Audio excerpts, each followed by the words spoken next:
A new poll takes a closer look at the race for governor and how Texans feel about the state of Texas.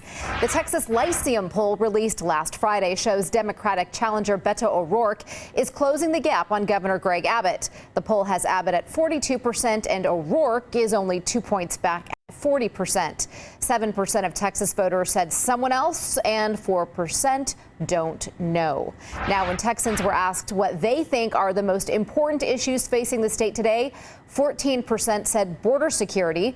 Coming in second, inflation and rising prices. Political corruption and leadership came in third. Energy and gas prices came in fourth. And at number 5, the economy. Here to talk about this is Ed Espinoza, president of Progress Texas, and James Dickey, CEO of JD Key Communications. Thank you both for being here. Good to be here. Thank you. Ed, let's start with the race for governor. Abbott's lead on O'Rourke was at double digits about 6 months ago. Why do you think he is gaining on Governor Abbott? Why do I think Beto is gaining on Governor Abbott? Well, I think right now he's at about 40%, which is where Democrats generally are at this point in the election cycle and many times at the end of the election cycle. The key here is that Abbott's numbers are coming down. He's at 42%. And that's not unusual for what we have seen in polling over the past few years, but it is unusual in this head-to-head matchup. Now, Abbott led by 15 points in December, but then he dropped to 10 points in February, 2 points today. I think that people are frustrated with the leadership. I think they don't see an answer to their problems. Economic insecurity and housing are two of the biggest issues happening right now, and the state doesn't have an answer for it. James, when taking a look at this poll, what is your take on the governor's race being only 2 points apart?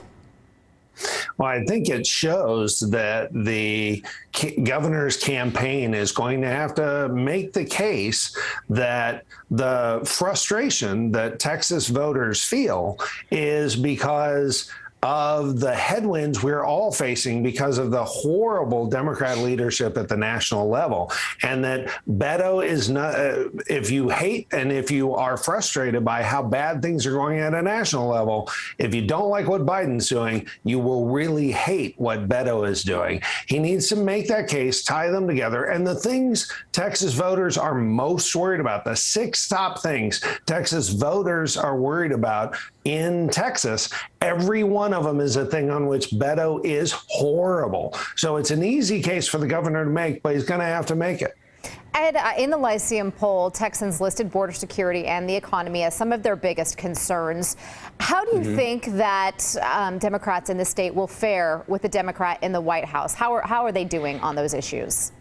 Well, you have to keep in mind that the Democrat has only been in the White House for just over a year.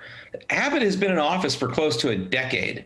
And if the problems are here at Texas, they're happening on his watch. And that's why I think it's a fair game when you're talking about economic insecurity and the rising price of housing in this state and the low inventory and the high property taxes. Those school district taxes, they go to the state. And is the state putting them back into the schools in an equitable way that people feel it? I don't think they are. And that's a real problem right now. And it's something that needs to be addressed. We can talk about guns and abortion all we want. It's not going to change the price of their property taxes. And we're not getting any answers from Republican leadership on that. I think that's what's happening here. And I think that the edge goes to Beto right now. All right. We are running out of time. James, final thought. Absolutely. The leadership did what they needed to do to address property taxes. Number one issue in Texas is immigration on the border, and Beto is as bad or worse than Biden on that issue. All right, James, Ed, thank you both for sharing your perspectives with us tonight. Thanks. Thank you.